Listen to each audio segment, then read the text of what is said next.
Assalamualaikum warahmatullahi wabarakatuh. Perkenalkan, nama saya Riki Raja Purnama, NPM 2012-3004, kelas A23 S1 Informatika.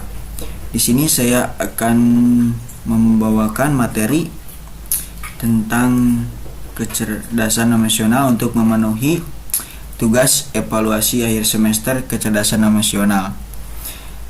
Soal pertama, manusia sebagai makhluk kompleks dalam dirinya seringkali mengalami pertentangan antara emosi dan akal sehat. Apa yang harus dilakukan dalam kondisi seperti itu dan bagaimana cara menyikapinya? Manusia sebagai makhluk kompleks sering mengalami pertentangan antara emosi dan akal sehat. Dalam kondisi seperti itu, penting untuk menemukan keseimbangan antara emosi dan akal sehat. Beberapa langkah yang dapat dilakukan termasuk: 1. Empati, mencoba memahami perasaan dan pikiran orang lain sehingga dapat berkomunikasi dan berinteraksi secara lebih baik. Mengembangkan keterampilan sosial, belajar cara berkomunikasi dan berinteraksi secara efektif dengan orang lain. Soal kedua, kemampuan untuk menyelaraskan diri dalam suatu kelompok akan membantu meningkatkan produktivitas. Jelaskan mengapa hal itu bisa terjadi. Kemampuan untuk menyelaraskan diri dalam suatu kelompok dapat membantu meningkatkan produktivitas karena hal itu menciptakan lingkungan kerja yang nyaman, memungkinkan pemberian tugas sesuai dengan minat dan kemampuan, serta membangun komunikasi yang efektif antara atasan dan bawahan.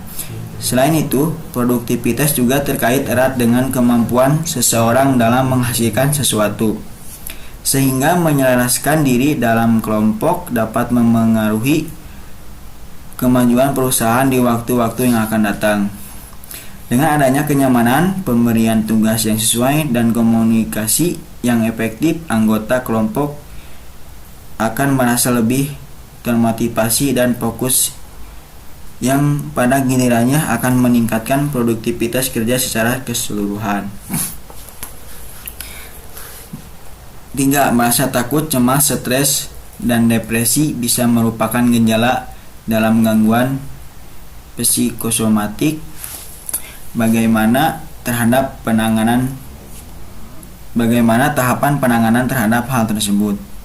Mengenai gejala, pentingnya mengidentifikasi gejala gangguan psikosomatik seperti sakit perut, sakit kepala, mudah lelah, dan gejala fisik lain yang dipengaruhi oleh kondisi psikologis.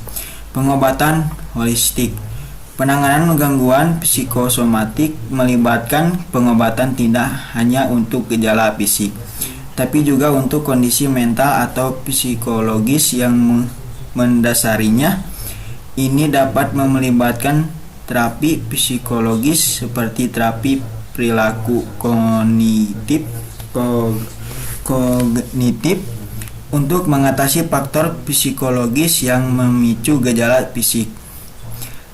Terapi psikologis, psikoterapi seperti terapi perilaku kognitif dapat membantu dalam mengelola stres, cemas, dan depresi yang berkontribusi terhadap gejala psikomatik. Pengobatan medis. Dalam beberapa kasus, penggunaan obat-obatan seperti antidepresan yang diresepkan oleh dokter juga dapat membantu mengurangi gejala yang terkait dengan gangguan psikomatik. Metode relaksi. Latihan relaksi, meditasi, dan teknik pengalihan perhatian juga dapat digunakan untuk meredakan gejala psikomatik. Soal nomor 4, jelaskan mengapa optimisme diperlukan untuk melawan rasa putus asa atau bahkan depresi ketika dihadapkan pada suatu masalah.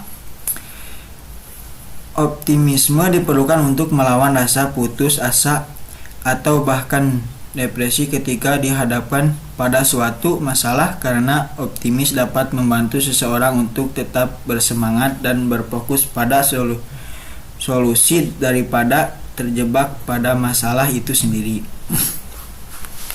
Optimisme juga dapat membantu seseorang untuk melihat sisi positif dari suatu situasi dan memperkuat keyakinan bahwa segala sesuatu akan berjalan menuju ke arah kebaikan.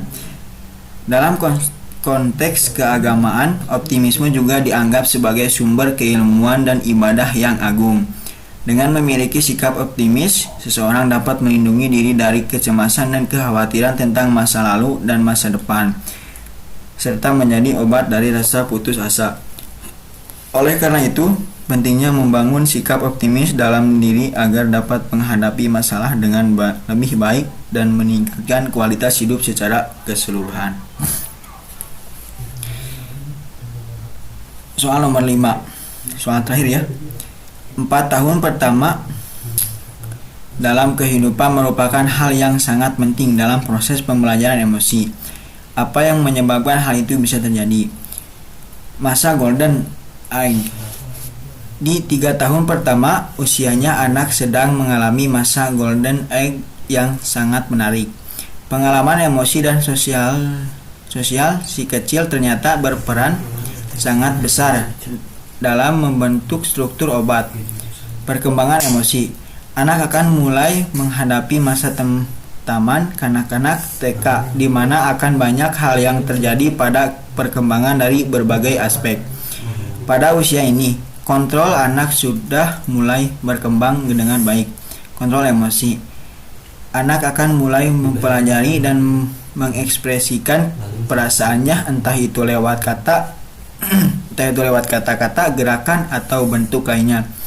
Ia jadi jauh lebih baik dengan mengatur emosi, serta mampu berbicara tentang perasaan mereka dengan mudah. Pengalaman emosi dan sosial. Perkembangan emosi anak di usia dini adalah fondasi untuk perilaku, kemampuan belajar, dan kesehatan si kecil nantinya. Saya Riki Raja Purnama. Mungkin apabila ada salah kata, mohon maaf. Saya pamit undur diri. Wabillahi taufiq wal hidayah. Wassalamualaikum warahmatullahi wabarakatuh.